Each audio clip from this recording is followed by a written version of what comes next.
Hey guys, Dr. S here. Hopefully this signal stays strong. I am in my car in the parking deck at work because I have got to share this nugget, this revelation, this story time with you. Like, it has just been so impressed on my heart since Monday, and I it'll like fade away and it'll come back and it'll fade away and come back, but like today I got to give it. So hopefully people will pop on. If you do, please say hey in the comments so I can say hey back. And of course, 4th annual Roar Like a Lioness Women's Conference is fast approaching. The deadline to order and have your lunch included is next Saturday. So go to drshalay.com/events-1 to reserve your spot. So let me get into this. So as you all may know, I have been doing these ship tips. I have started this single support group. God is phenomenal just in the revelation, the nuggets, people's desire to just have these conversations about what it means to be single, what singleness looks like, how it's different, how it feels, asking those hard questions that maybe they don't have the opportunity to ask elsewhere. And so it's just been just a really good time, a really heartfelt time, a time of honesty and transparency and being built up because we're in community. And so I thank God just for the space to be able to do it. And so I say all that to say, this last week when we had group, we had a special guest, and our special guest was my pastor, one of my pastors, Pastor Karen Clay. And she shared what the Lord gave to her to give to the singles, and it was relevant for anybody, but of course it was a single support group, and so we focused on that. So while she was talking, something she said spurned another participant to say something, which spurned another participant to say something. And while they were talking, because my brain is always going, which is a blessing and a curse, it made me think about something, and I shared it with the group, and I want to share it with you. And I know sometimes people don't watch all the way to the end. I encourage you to watch to the end, and I encourage you to comment, because I really want to hear your thoughts, because I really feel like I have not heard this said before. I feel like everything I say is a download from God. This is an especially like aha moment nugget for me, which of course I want to share with you all, and I would love to hear your thoughts. So one of the comments, we ended up talking about Adam and Eve, and the entrance of sin, and how when they ate of the fruit, then their eyes were opened and they saw that they were naked. And then it goes on to say God came walking in the cool of the day in Eden. They hid, they put on fig leaves because they knew they were naked. They knew they had disobeyed. They were trying to hide from the Almighty.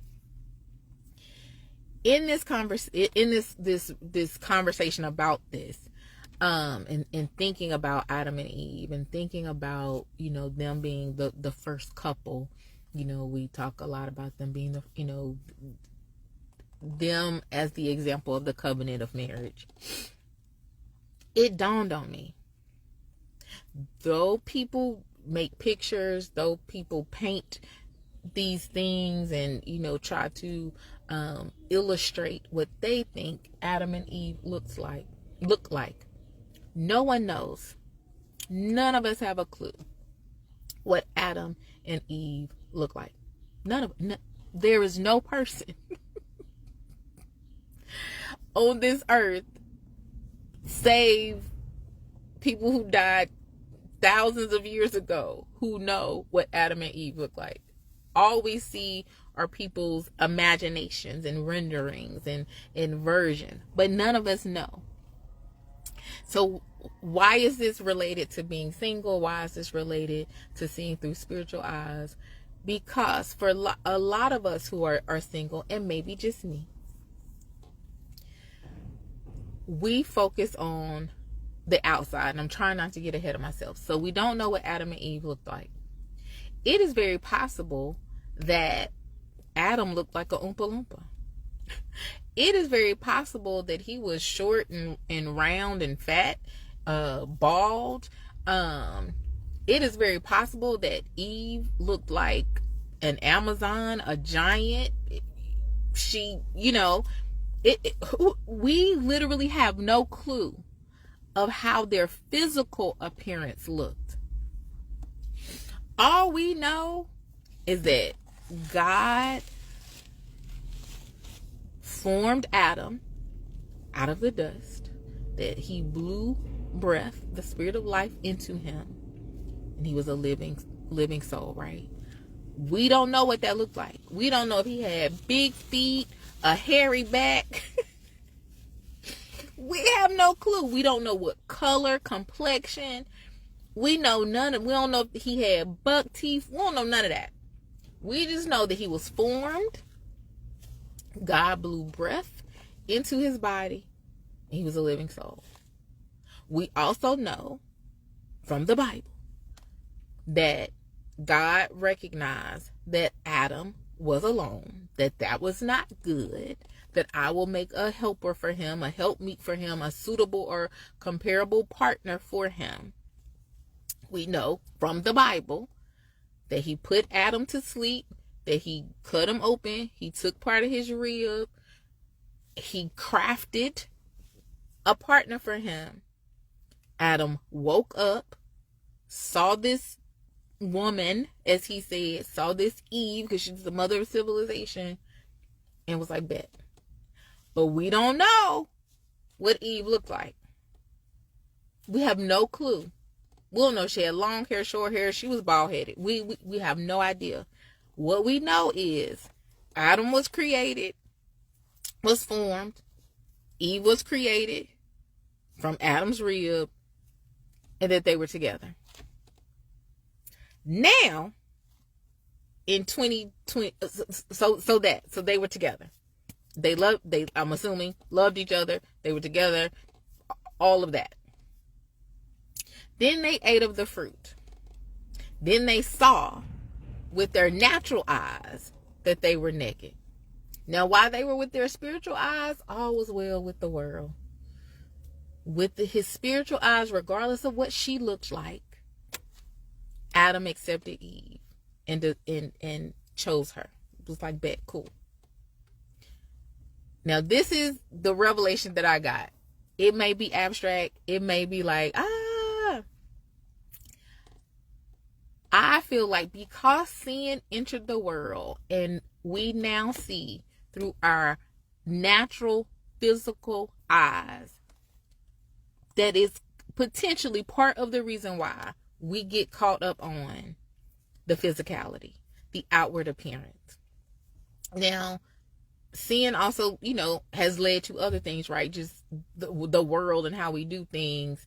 And now, TV, movies, reality TV, social media, lists and, alpha males and femininity and, all of this stuff. And I'm not saying it's right, wrong, good or bad. I'm just acknowledging that those are things that didn't exist in the beginning, in the Garden of Eden, when it was just Adam and Eve, and they saw each other through their spiritual eyes and they connected.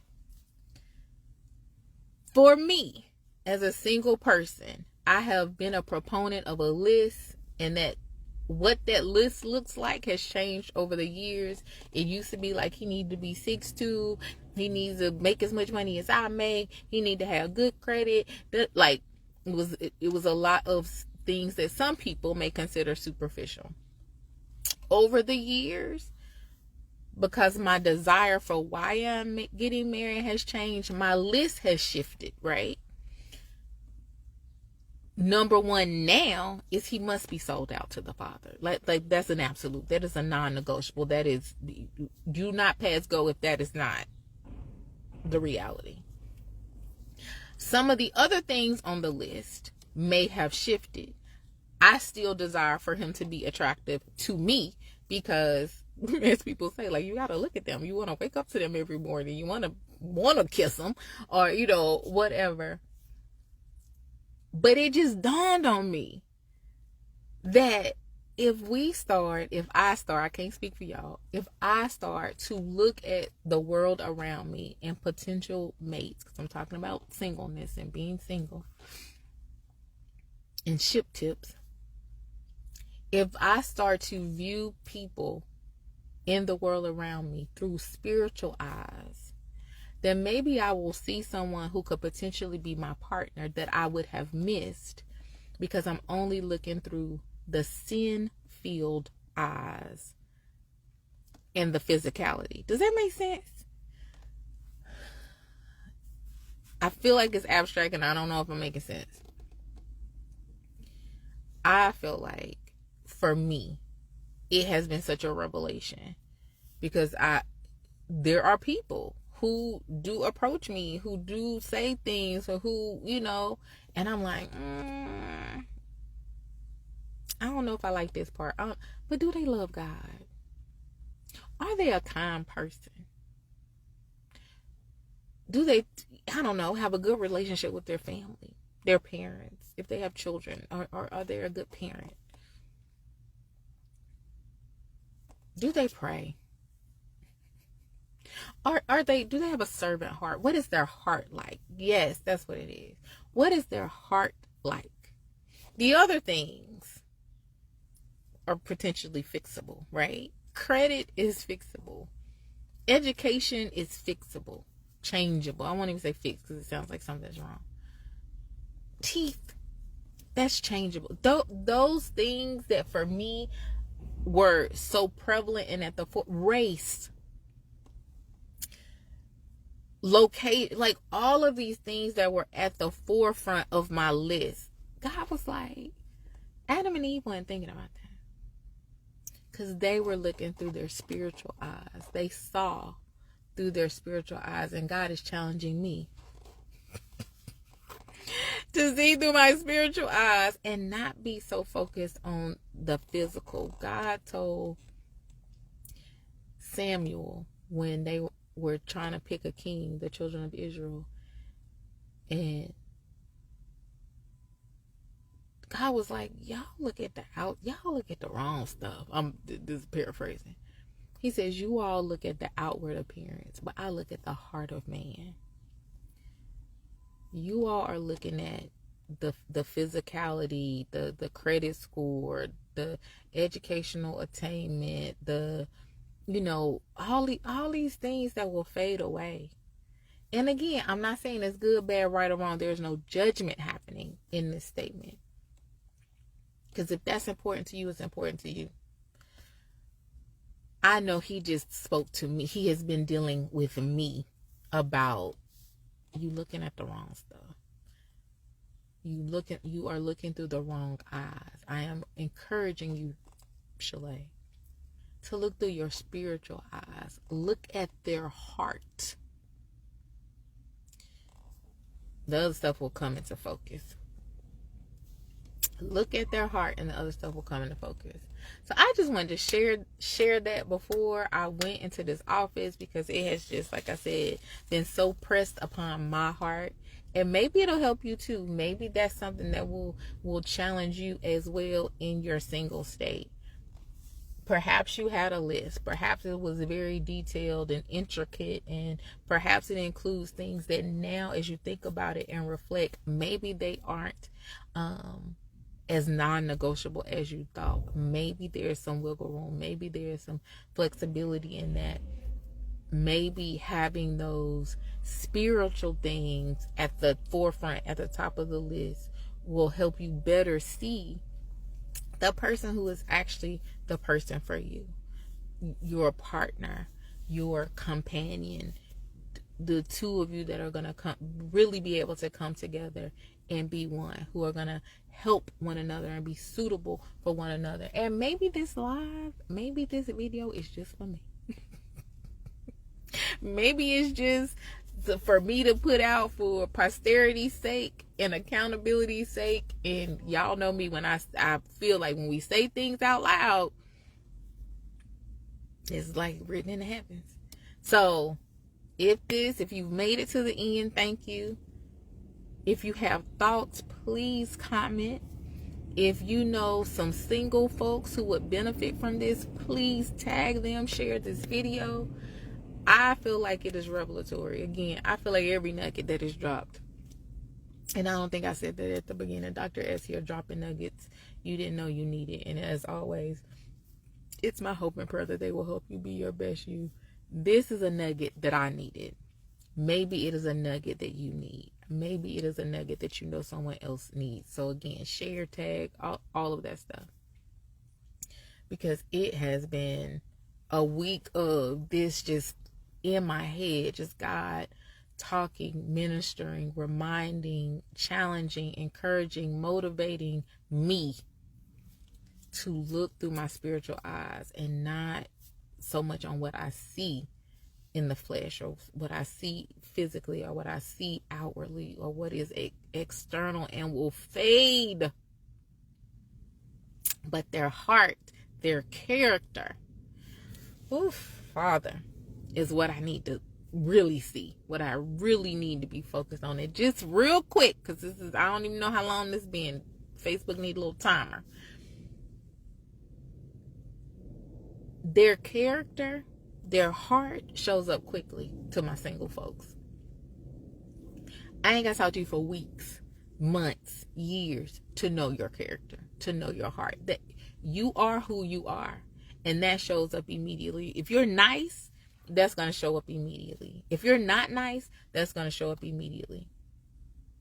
And I know we say, oh, people can put on fronts and those kind of things. But if we are really listening, if we are really watching, if we are really discerning, we see.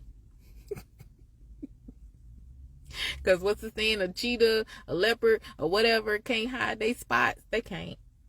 Their character is evident quickly. And so if that's at the forefront of your list, you're going to see it and you're going to run. You're going to cut it off. You're going to block. You're going to delete. You're going to whatever you need to do. You're not going to entertain that, because if we looking at that one, oh, but he's cute. Oh, she fine. Oh, character, heart. Okay, I'm done.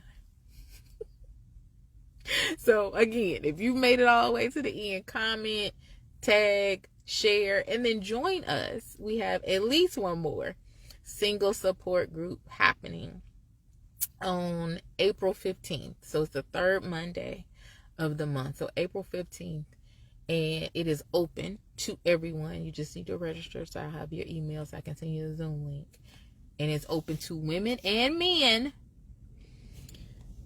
So let all of the people know. All right, let me go in here and do the job that pays me. So I love you guys. Enjoy the rest of your Thursday. And I'll talk to you later. Be blessed. Dr. S.